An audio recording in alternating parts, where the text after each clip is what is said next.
Pernahkah teman-teman dipusingkan dengan artikel ilmiah ataupun jurnal ataupun tulisan yang teman-teman buat, bahkan mungkin tidak lulus review dimanapun tempatnya, misalkan tidak lulus di Turnitin, tidak lulus di Drillbit dan lain-lain. Tetapi saya tidak akan demokan semuanya. Di sini saya hanya ambil bagian besar saja dan saya juga tidak akan contohkan semuanya. Di sini contohnya saya contohkan untuk cek plagiatnya, kemudian cek eye detektornya. Untuk sampelnya di sini saya menggunakan Quillbot yang gratis ya. Kemudian untuk teknik paraphrase, spin ataupun rewrite dan lain-lain, umumnya memang untuk tool seperti itu banyak yang berbayar sih. Tetapi untuk tool yang akan saya bahas kali ini sebenarnya tool gratis yang sebenarnya sudah cukup lama saya punya sebelum zaman AI ada sih, karena toolnya hampir sudah lebih dari 10 tahun sih itu di koleksi ya di komputer saya, karena memang aplikasinya saya buat sendiri. Hanya saja sayang saja saya sudah jarang pakai, jadi bukan jarang, hanya sekali-kali, tetapi daripada jadi koleksi di komputer saya dan jadi berdebu, lebih baik saya bagikan ya. Ini saya akan bagikan untuk versi pertama, saya bagikan gratis, dan mungkin masih banyak kekurangannya karena ini saya baru beres-beres untuk shortcode-nya ataupun codingan. Oke, di sini saya akan langsung ini ya, biar paham dulu, kita demokan dulu. Kebetulan saya tidak membuat artikel dengan AI, tetapi sama saja sih intinya artikelnya begitu. Tetapi definisinya di sini saya lebih menggunakan seperti jurnal ataupun artikel web. Di sini saya ngambil artikel dari situs ID News ya, IDN. Nah ini ya tuh. Nah dari IDN Times ya. Nah di sini saya tidak perlu demokan banyak, saya cukup 2. Nah ini untuk tool ini ya, saat ini baru support untuk plain text ya. Tapi untuk kedepannya jika memang banyak yang menginginkan ataupun ingin perubahan fitur, sangat memungkinkan saya mengembangkan ke otomatis ke format Word sekaligus ke PDF ya. Itu sudah saya pikirkan ya, akan kembangkan ke fitur tersebut. Jadi untuk PDF kita bisa langsung parsing ataupun ini ya intinya biar lulus saja sih intinya begitu ya. Oke, di sini saya sebelum buka aplikasinya kita akan cek praktek singkat saja. Di sini saya tidak perlu contohkan dua-duanya, kecuali kalau nanti di aplikasinya akan contohkan 2, karena kalau terlalu banyak saya contohkan pada hasilnya sama saja sebenarnya. Oke, sebelum buka aplikasinya saya sudah contohkan di sini, saya sudah menggenerate ya yang ini, yang artikel ini. Nah ini saya plain text. Nah kebetulan untuk software plagiat juga saya punya. Ini kebetulan saya nggak pakai yang saya dulu, karena itu akan saya masukkan ke video yang berbeda. Itu juga saya akan bagikan ke teman-teman. Nah ini teman-teman biar paham, baik tool online maupun offline, untuk tool-tool seperti ini kita harus tahu konsepnya, ini toolnya seperti apa. Kalau dulu yang saya ketahui setelah di reference engineering untuk tool plagiat checker ini kebetulan menggunakan 2 sumber ya, yaitu dari Google, dari mesin pencari Google, dan menggunakan Bing. Untuk saat ini saya belum tahu apakah ditambahkan dengan mesin pencari yang lainnya. Jadi tool yang saya buat juga konsepnya menggunakan mesin pencari ya, tapi yang saya sebenarnya ada kebanyakan dipisah-pisah sih, nggak disatukan. Ada khusus Bing, ada khusus Google, tapi yang akan saya bahas nanti khusus plagiat di Google saja. Kenapa Google? Karena Google adalah mesin pencari terbesar saat ini begitu ya. Karena kebanyakan tool plagiat checker maupun online kebanyakan sekarang perbandingannya ataupun similarity-nya menggunakan Google. Tapi untuk prasenya saya tidak menggunakan 1 kata, 2 kata, 3 kata. Nah terkadang ada tool online yang menggunakan prase 3 kata. Sebenarnya menurut saya itu terlalu singkat untuk 3 kata, tapi saya menggunakan 4 kata ya. Jadi 1 kata ini seperti kalau kita menulis artikel dengan banyak kata kunci Google, kalau kita dimasukkan ke similarity ya otomatis banyak, kemungkinan bisa duplikatnya cukup banyak. Jadi seperti itu ya kasusnya. Ataupun yang 2 kata, kemudian misalkan layanan Google, pasti banyak yang menggunakan kata-kata layanan Google, itu saya tidak anggap sebagai similarity ya ataupun samaan. Kenapa? Karena itu terlalu singkat ya. Saya batasi di minimal 4. Mungkin lain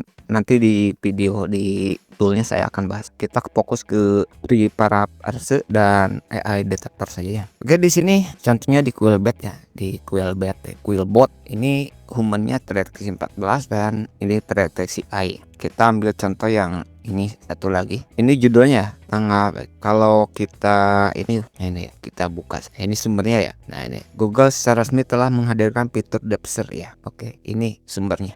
Oke, kita yang kedua menikah.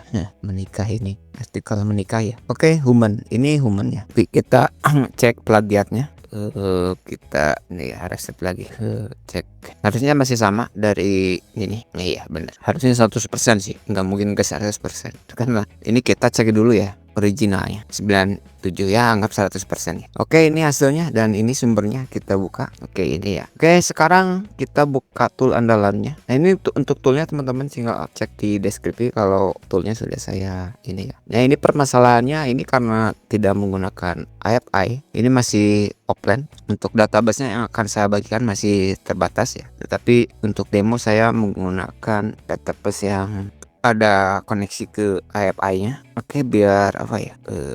Nah, kalau toolnya sudah terbuka cukup mudah teman-teman. Ini bisa langsung paste di sini ya. Misal tagnya dipaste di sini, lalu klik generate. Tapi biasanya ini opsional ya. Karena kalau teman-teman banyak kita harus load saja. Jika database-nya tidak berfungsi, teman-teman lakukan reload saja. Kita load ini, kemudian kita yang Google dulu ya, tuh kita generate. Nah, ini hasilnya seperti ini teman-teman. Jika ingin edit silakan edit. Ini ada panel paste untuk paste ke sini, load untuk mengambil load data ya yang tag asli, kemudian ini untuk generate ya, untuk menghasilkan, copy untuk mengcopy teks hasil generate, save. Jika teman-teman sebenarnya save-nya sudah otomatis sih ada ya, ini auto. Tapi jika teman-teman ingin melakukan mengedit itu teman-teman, kalau sudah diedit teman-teman tinggal save lagi. Jika ingin menghapus klik tab. Di sini juga ada petunjuk total kata, kata yang diubah, kata tidak diubah, kemudian ada untuk kesamaan kata ya. Ini kebetulan 50%. Sebenarnya yang saya buat ini similarity-nya cukup kompleks. Walaupun teman-teman otak-atik ya, dipindah-pindah, ini kemungkinan tidak akan banyak berubah kecuali kalau katanya berubah ya. Mungkin bisa berbeda untuk cara pengertian similarity atau kesamaannya dengan tool online, karena memang saya sengaja buat untuk biar similarity-nya benar-benar pas sih. Intinya kira-kira seperti itu ya. Oke, di sini saya akan langsung copy saja untuk demo. Nah, nanti kita akan edit ya. Kita cek dulu yang hasilnya di sini. Atau teman-teman kalau masih kurang, teman-teman bisa generate lagi. Nah, seperti ini ya. Atau generate lagi, kita copy saja ke human. Tapi di sini AI ya, bukan apa? Bukan bentar. Kita cek AI-nya dulu ya. Yang simple saja dulu lah. AI-nya belum terdeteksi ya, berarti tidak terdeteksi. Tapi kita akan cek untuk plagiat. Kita paste di sini. Oke, ini ternyata ke bawah yang birunya. Berarti kita pakai out yang result ini. Berarti plagiat checker X sensitif ya. Oke, paste. Oke, sambil nunggu jalan kita cek ini. Ya, teman-teman, untuk menggantinya cukup mudah. Coba yang kenapa ini ada tanda merah, ini adalah yang digantinya. Jadi ini sumbernya ini yang digantinya ya. Jika teman-teman klik kanan, nah ini ada ya. Teman-teman bisa mengganti ya. Jika diklik kanan loh ya. Contohnya kita akan ganti. Nah, ini ya. Ini ngasal saja saya. Ya, misalkan di media, kemudian di kecemasan. Ini ngasal ya. Nah, kecuali kalau yang hitam ini enggak ada ya. Karena dia tidak diganti. Jadi tidak ada referensi untuk pergantian. Ini cocok teman-teman kalau ini kurang pas tulisannya. Jadi teman-teman coba cari referensinya apakah sudah pas. Kalau nggak pas, teman-teman bisa ketik manual juga ya untuk memperbaiki gitu. Nah, kalau sudah teman-teman ini nggak tersave otomatis ya. Nah, seperti ini. Jadi kita harus lakukan save manual begitu ya. Nah, di sini misalkan kita save ya. Nah, ini ada ya hasilnya. Pertanyaannya berapa batas untuk artikel atau frase yang dimasukkan? Ini software yang saya buat tidak ada batasan. Mau 1 juta halaman pun silahkan teman-teman, bebas selama komputer teman-teman kuat untuk menjalankan ini ya untuk load stringnya sih intinya ya. Karena yang berat itu kalau ininya sudah semakin banyak. Karena untuk aplikasi ini saya membebankan ke memori untuk penyimpanan data sementaranya ya. Jadi jika RAM teman-teman kecil silahkan sewajarnya saja sih. Tapi kalau komputer teman-teman RAM 4 GB ya, saya hitung dulu. Kalau RAM 4 GB harusnya bisa 20.000, 40 hampir sampai 40.000 lah kalau saya hitung. Itu masih bisa ya, walaupun mungkin bisa sampai 80 sampai 85% ya kenaikan RAM ketika untuk pengecekan di database-nya itu sampai 40 lah. Mungkin mentoknya 50.000 ya. Kalau komputer teman-teman 4 GB itu juga untuk yang versi 32 bit. Tapi kalau komputer teman-teman yang versi 64 bit beda lagi ya ceritanya. Mungkin bisa lebih tinggi, bisa sampai 80.000 kata itu bisa dimas. Sebenarnya untuk kedepannya saya ingin tool ini jadi misalkan banyak dokumen sampai 50, jadi tool ini nanti ketika digenerate dia akan otomatis menggenerate semua dokumen yang ngejajarnya berurutan di sini, otomatis diubah otomatis ya. Misal untuk Word maupun PDF. Emang kedepannya targetnya itu ya. Karena untuk Word biasanya kan ada gambarnya, apalagi untuk PDF kan biasanya ada gambarnya, ada string-string yang ciri khas dari PDF gitu. Karena di situ kalau ada gambarnya kita jangan hapus gambarnya. Jadi saya ingin ketika itu gambarnya nggak dimasukkan sih ya gambarnya, tetapi ketika hasilnya itu gambarnya posisinya tidak berubah, tetapi hanya tagnya saja berubah, jadi hasilnya sama dengan yang originalnya posisi gambarnya, tetapi tagnya berubah seperti ini ya. Oke teman-teman, kira-kira seperti itu ya. Ini tuh bisa digunakan untuk teman-teman untuk para parse secara gratis, kemudian untuk AI detector juga ya. Tetapi catatan ini masih versi plain ya, masih versi plain tag. Mungkin masih banyak kekurangannya juga begitu ya, tetapi yang pasti ini masih plain text ya plain text tulisan-tulisan seperti ini ya.